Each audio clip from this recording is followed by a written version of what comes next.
அனைவருக்கும் காலை வணக்கம். Good morning childrens. மார்னிங். கற்றோருக்கு சென்ற இடமெல்லாம் சிறப்பு. தேசிய கல்வி நாள் இன்றைக்கு. உங்களுடைய ஆசிரியர்களுக்கும் பெற்றோர்களுக்கும் இந்த கல்வியை கொடுத்த இந்த சமுதாயத்திற்கும் உங்களுடைய கரகோஷங்களால் இந்த வாழ்த்துக்கள்.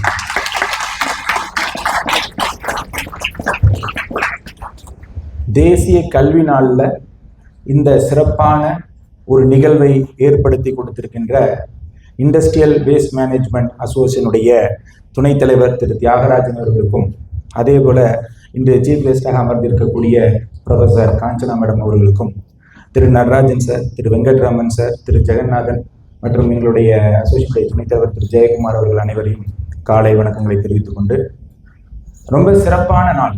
எதனால?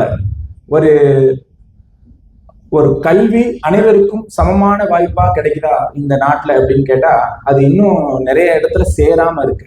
அந்த ஒரு இடத்துல இருக்கக்கூடிய இந்த சமுதாயத்துல நீங்க அடுத்த கட்டமா சிந்தனை பண்ண சேர்க்கக்கூடிய இடத்துல இருக்கக்கூடிய ஒரு சிறந்த இன்ஸ்டிடியூஷன்ல உக்காந்துட்டு இங்க நீங்க உங்களுக்கான புதிய கண்டுபிடிப்புகளை பற்றி தெரிவு செய்வதற்கு உங்க ஆசிரியர்கள் மூலியமா இந்த புகழ்வாய்ந்த பிஹெச்டி டெக் இந்த கல்லூரிக்கு வந்திருக்கிறதுக்கு அவங்க எல்லாருக்குமே பார்த்தீங்கன்னா மிகப்பெரிய பாராட்டுகளை தெரிவிக்கணும்.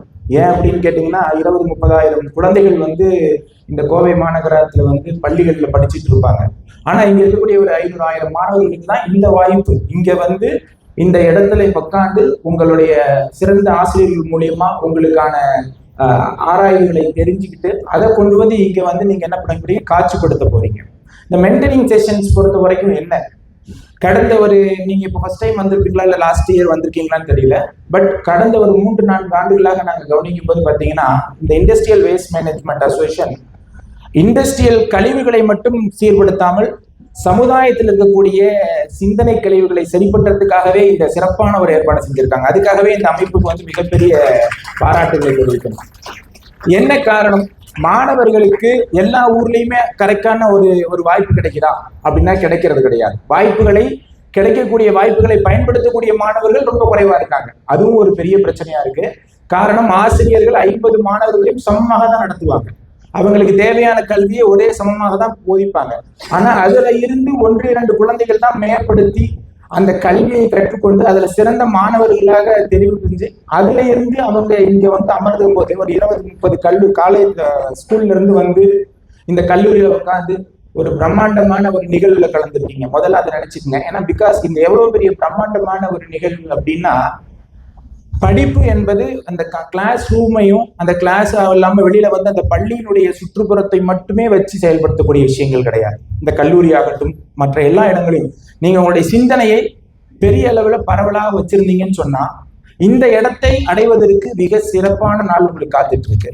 காரணம், உங்களை சுத்தி நடக்கக்கூடிய என்விரான்மெண்டல் இஷ்யூஸ்லாம் என்ன அப்படிங்கிறத ஏன்னா ஒரு படிப்பு என்ன சொல்லி கொடுக்கும், சிறந்த ஒரு விஞ்ஞானியா வரணும்னுக்கு பாத்தீங்கன்னு சொன்னா சமுதாய நோக்கம் இருக்குன்னு சொல்லுவாங்க. சிறந்த சமுதாய நோக்கம் யாருக்கிட்ட இருந்து கொண்டு வர முடியும்? சிறந்த மாணவர்கள்ட்ட இருந்து மட்டும் தான் பண்ண முடியும். சோ புத்தகங்களை மட்டுமே படிக்காம, ஓகேங்களா, உங்களுக்கு இந்த மாதிரியான ஆராய்ச்சிகள், உங்களுக்கு வாய்ப்பு எப்பவுமே என்ன சொல்றாங்க, அதிக பிரசங்கி அப்படின்னு சொல்லுவாங்க. அந்த அதிக பிரசங்கம் செய்யறது அப்படிங்கிறதை சரியான முறையில யார் செய்யலாம் வந்தாங்க, புரியுதுங்களா? தன்னை தாண்டி, ஆசிரியரை தாண்டி ஒரு சிந்தனையை செழிப்பா வச்சுக்கிட்டு அவன் போய் அந்த இடத்துல என்ன நடக்கணும் அப்படின்னா, இங்க யாரெல்லாம் அதிக பிரசங்கிகளா ஆக விரும்புறீங்க? எல்லாருமே தான் அதிக பிரசங்க ஆக விரும்புறீங்க. காரணம், எல்லாருமே மாணவர்கள் எல்லாருமே கிளாப் பண்ணுங்க, நீங்களாம் அதிக பிரசங்கிகள் தான். காரணம், அதனாலதான் இங்க வந்திருக்கீங்க. இல்லைன்னா உங்களுடைய பள்ளி கல்வி அறிவிலே உட்கார்ந்துட்டு இருந்திருப்பீங்க. உங்களுடைய சிறந்த கண்டுபிடிப்புகள் எதை சார்ந்து இருக்கணும்? எந்த ஒரு சிறந்த கண்டுபிடிப்பும் கண்டுபிடிக்கிறதுக்கு முன்னாடி ஒரு சாதாரண ஒரு விஷயமா தான் இருந்திருக்க முடியும். அது சொல்லப்படும் போது ஏளனம் செய்யப்படும். அது உங்களுடைய கிளாஸ் ரூம்ல நடக்கலாம். ஆனா உங்க ஆசிரியர் உங்களை கண்டுபிடிச்சு இங்க கொண்டு விட்டுருக்காங்கன்னா அது ரொம்பவுமே என்ன பண்ணுங்க, அந்த வாய்ப்பை பயன்படுத்துங்க.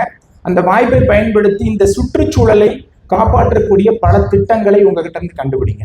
ஒரு நாளைக்கு எவ்வளவு பிளாஸ்டிக் கிடக்குது? நாங்க படிச்ச காலத்துக்கும் எங்களுக்கு முன்னாடி இருந்தவங்க காலகட்டங்களுக்கும் நீங்க இருக்கக்கூடிய காலகட்டத்துக்கும் ஏகப்பட்ட விஷயம் இருக்கு. ஒரு நாளைக்கு குறைஞ்சபட்சம் ஒரு 1000 டன் கழிவு, பிளாஸ்டிக் கழிவுகளும் அழிக்க முடியாத கழிவுகளும் உருவாகிறது. அதை உருவாக்குறது யாரு? இங்க வெளிநாட்டுல இருந்து இல்ல வெளி உலகத்துல இருந்து உருவாக்குறாங்க? இல்ல, நம்ம தான். டெய்லி நம்ம யூஸ் பண்ணக்கூடிய ஒவ்வொரு விஷயத்திலையுமே அது இருக்கு.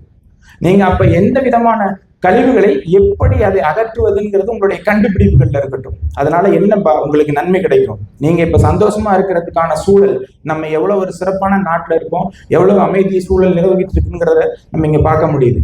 இதுவே அழிவை நோக்கி பயணம் செய்து கொண்டிருக்கின்ற ரொம்ப மோசமான ஆப்பிரிக்க நாடுகள்லாம் மிகப்பெரிய பிரச்சனையா அந்த ஒரு உலகத்தோட குப்பை தொட்டிகளாக அங்க மாறிட்டு இருக்காங்க. அந்த விஷயத்தெல்லாம் தடுக்கிறதுக்காக வேண்டிதான் இப்ப இந்த சமுதாய நோக்கத்தோடு இந்த யங் என்விரான்மெண்டல் சயின்டிஸ்ட் ப்ரோக்ராமே நடக்குது. இதை பயன்படுத்திக்கிட்டு எப்படி சமுதாயத்துக்கு உங்களுடைய கண்டுபிடிப்புகளை பயன்படுத்தலாம்ங்கிறத பாருங்க. உங்களுடைய கண்டுபிடிப்புகள் நீங்க இந்த காம்படிஷன்ல கலந்துக்கிட்டு ஒரு மாசம் கழிச்சு இதுல பிரைஸ் வாங்கிட்டு போறதோடு நின்றக்கூடாது. தொடர்ச்சியா உங்களுடைய என்ன சொல்றது, ஒரு இன்ட்ரெஸ்டிங்க காமிச்சா என்ன சார் ஆகும்? எங்களை மாதிரி நீங்க ஒரு இண்டஸ்ட்ரியலிஸ்ட் ஆகலாம். எப்படி ஒரு சயின்டிஸ்ட், சிறந்த சயின்டிஸ்டால இண்டஸ்ட்ரியலிஸ்ட் ஆக முடியுமா? கண்டிப்பா ஆக முடியும். யாரால சமுதாய நோக்கத்தோடு ஒரு பொருளை கண்டுபிடிக்க முடியுதோ அவன் சிறந்த விற்பனையாளராகவும் இருக்க முடியும். ஏன்னா அவனுடைய பொருள் நல்ல சந்தையில கொண்டு போய் சேர்க்கும். சரி, அதுக்கு எங்களைய மாதிரி இண்டஸ்ட்ரியல் இன்ஸ்டிடியூஷன்ஸ்லாம் நாங்களாம் என்ன செய்யறோம் உங்களுக்கு அப்படிங்கும் போதுதான் இந்த மாதிரியான வாய்ப்புகளை இது ஒரு சிஎஸ்ஆர் ஆக்டிவிட்டியா கடந்து போக முடியும்.